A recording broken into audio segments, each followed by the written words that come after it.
మిత్రులందరికీ శుభోదయం. ఈనాడు ముఖ్యాంశాలు చదివేది పెద్దోడు సృష్టి, చిన్నోడు వర్షిత్. కాంగ్రెస్ వైఫల్యానికి హిందూ ముద్ర. వారి మందకోటి వృద్ధి రేటును హిందూ వృద్ధి రేటుగా చూపే ప్రయత్నం చేశారు. అతిపెద్ద సమూహాన్ని అవమానించారు. అయితే ఇలా మన ప్రైమ్ మినిస్టర్ నరేంద్ర మోదీ గారితో అంటున్నారు కాంగ్రెస్ పార్టీ గురించి. అయితే భవిష్యత్తుకు దిక్సూచి కాలుష్య రహితంగా ఫ్యూచర్ సిటీ నిర్మాణం ఇదైతే మన సీఎం రేవంత్ రెడ్డి గారైతే అంటున్నారు. ఇప్పుడు కాలుష్య నిర్మూలన రహితంగా ఫ్యూచర్ సిటీని అయితే నిర్మిస్తారని. Largest, longest, messiest. This is about the FIFA World Cup. It was going to be started from today. As he achieves record, PM boasts faster reforms. This is about yesterday.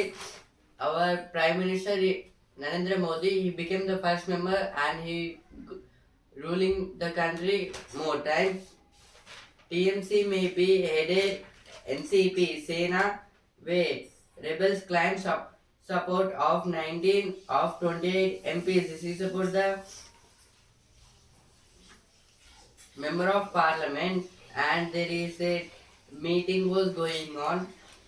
India lodges protest with US as 3 sailors go missing after attack. This is about the US militaries, and also after the West Asia's war done, there is the missing of the 3 members.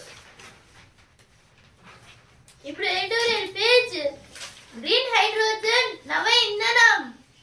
Bharat ఏటా $16,000 కోట్ల విలువైన చమురు, gas వంటి శిలాజ ఇంధనాలను దిగుమతి చేసుకుంటోంది. పరిస్థితి ఇలాగే కొనసాగితే రాబోయే 15 ఏళ్లలో ఈ ఖర్చు రెట్టింపు కావచ్చు. ఇంధన వినియోగాన్ని తగ్గించుకుంటే దిగుమతులపై ఆధారపడాల్సిన అవసరం అంతగా ఉండదు. దాంతో భారీగా విదేశీ మారక ద్రవ్యాలని ఆదా చేసుకోవచ్చు. మరి ముఖ్యంగా పర్యావరణాన్ని కొంతవరకైనా రక్షించుకోగలుగుతాం. ఏది ఆర్టికల్ ఏం గురించి అండి, ఇక్కడ గ్రీన్ హైడ్రోజన్ గురించి అయితే ఇచ్చారు. ఇప్పుడు గ్రీన్ హైడ్రోజన్ అనేది ఒక కొత్త ఇంధనంగా అయితే మారుతుంది అనేది ఇచ్చారు. ఇప్పుడు భారత్ ఏడాది $16,000 కోట్ల అయితే ఖర్చు పెట్టి అయితే చమురు, గ్యాస్ అయితే తెచ్చుకుంటుంది వేరే దేశాల నుంచి. లైక్ ఇరాన్, రష్యా, అమెరికా లాంటి దేశాల నుంచి అయితే తెచ్చుకుంటుంది. ఇప్పుడు ఈ శిలజ ఇంధనాల దిగుమతులు అయితే చేస్తుంది. ఇప్పుడు పరిస్థితి ఇలానే కొనసాగితే ఇప్పుడు రాబోయే 15 ఏళ్లలో వీటి ఖర్చు అయితే పెరుగుతుంది. ఎందుకంటే ఇప్పుడు అంటే ఇవైతే నాట్ రెన్యూవబుల్ రిసోర్సెస్. అంటే ఒకవేళ మనం వాటిని అయితే వాడితే అవి మళ్ళీ అయితే తిరిగి రావు. అలాగా ఇప్పుడు ఇందువలన వీటికైతే ఖర్చు అయితే పెరుగుతుంది. ఏదైనా వస్తువు తగ్గితే దాని ఖర్చు అయితే పెరుగుతుంది. ఇలా ఈ ఇంధనాల వల్ల పొల్యూషన్ కూడా అయితే ఎక్కువ అవుతుంది. సో గ్రీన్ హైడ్రోజన్ అనేది వాడాలి అనేది ఇచ్చారు. ఇక్కడ ఆర్థికంగా ఎంతో గిట్టుబాటు. ఏపీలో ప్రయోగాత్మకంగా దీన్నైతే ఏపీలో కూడా అయితే ప్రయోగాలు అయితే చేస్తున్నారైతే ఇచ్చారు.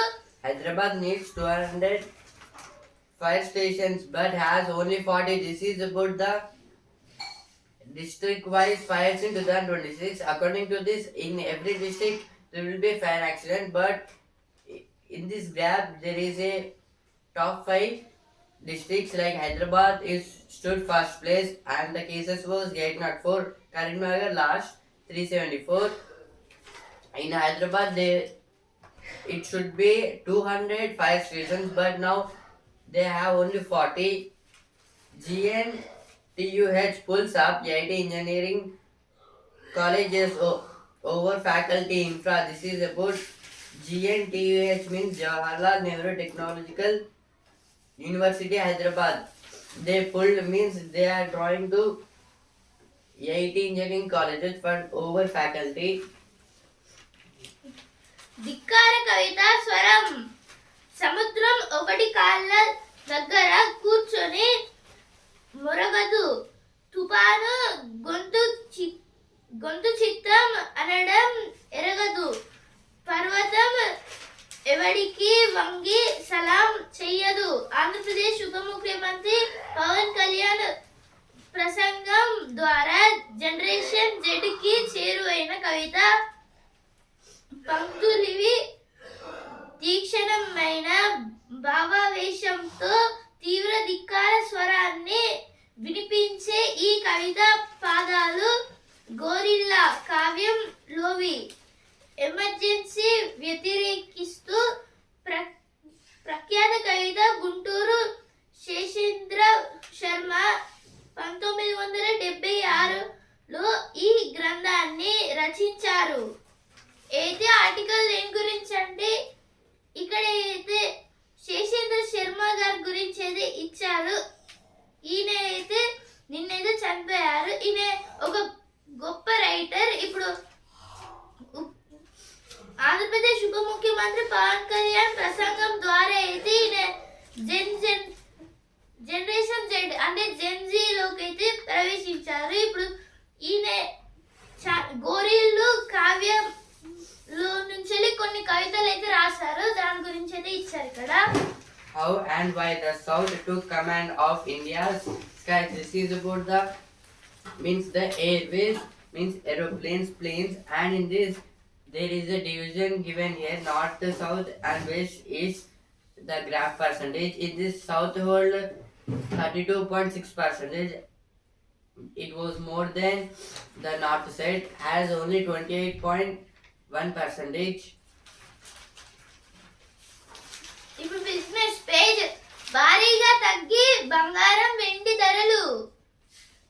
అయితే ఇక్కడ ఇప్పుడు నిన్న అయితే బంగారం అలాగే వెండి ధరలు అయితే భారీగా అయితే తగ్గాయని ఇచ్చారు ఇక్కడ. ఆఖరిలో అమ్మకాల ఒత్తిడి. అయితే సెన్సెక్స్ అయితే లాభాలు వచ్చాయి. నిఫ్టీకి అయితే నష్టాలు వచ్చాయి. సెన్సెక్స్ అయితే 64 పాయింట్స్ అయితే పెరిగి 73,983 పాయింట్స్ ట్రేడింగ్ అయింది. నిఫ్టీ అయితే 27 పాయింట్స్ అయితే తగ్గి 23,215 పాయింట్స్ దగ్గర అయితే ట్రేడింగ్ అయింది. మళ్ళీ రోజు పెరగచ్చు లేదా తగ్గొచ్చు.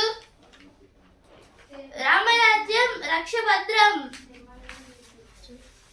Messi, Ronaldo and football rebirth. This is about FIFA World Cup 2026 and most of the fans they will watch the Messi and Ronaldo's action. FIFA means Federation of International Football Association. Now business page. Market shaky. Investments in quiet funds drop sharply. This is about the in this week most of the stock market means there is a shaky means differences, more differences was came to the end. ఇప్పుడు వస్తున్నారు ఆ page. అబ్బాయిలా ఉన్నారంటూ troll చేస్తున్నారు. అయితే ఇక్కడ మన Indian team women's Indian team కాడిన భారతి ఫుల్మాలి గారి గురించి అయితే ఇచ్చారు. ఈమె అయితే క్రికెటర్. T20 వరల్డ్ కప్ లో అయితే మన ఇండియా గెలవడానికి ఈమె మెయిన్ పాత్ర. ఇప్పుడు సినిమా పేజ్. తెలుగు సినిమాకు ఆత్మబంధువు. A goal rush page. World needs football's healing touch. This is about the football and also the FIFA World Cup going to be start from today. ఇప్పుడు స్పోర్ట్స్ పేజ్. ఛాంపియన్స్ తంతే ఆ kick వేరు. విశ్వ soccer సంగ్రామానికి అంతా సిద్ధం. నేటి నుంచి FIFA ప్రపంచ కప్ తొలి మ్యాచ్ లో దక్షిణాఫ్రికాతో మెక్సికో డి. అయితే ఈ రోజు నుంచి అయితే ఫీఫా వరల్డ్ కప్ అయితే స్టార్ట్ అవుతుంది. ఇప్పుడు తొలి ఫస్ట్ మ్యాచ్ అయితే దక్షిణాఫ్రికా వర్సెస్ మెక్సికో. సింధు శుభారంభం. ఏదో బ్యాడ్మింటన్ గురించి అయితే ఇచ్చారు. నిన్న సింధు గారు అయితే గెలిచారు మ్యాచ్ లో Australia open badminton. Some page ఆధ్యాత్మిక జీవన ప్రస్థానం. అయితే ఇక్కడ విష్ణు భక్తుల గురించి అయితే ఇచ్చారు. ఈనాడు ముఖ్యాంశాలు ఇంతవరకే. And also times of India. రేపటి ముఖ్యాంశాలతో మళ్ళీ కలుద్దాం. ధన్యవాదాలు.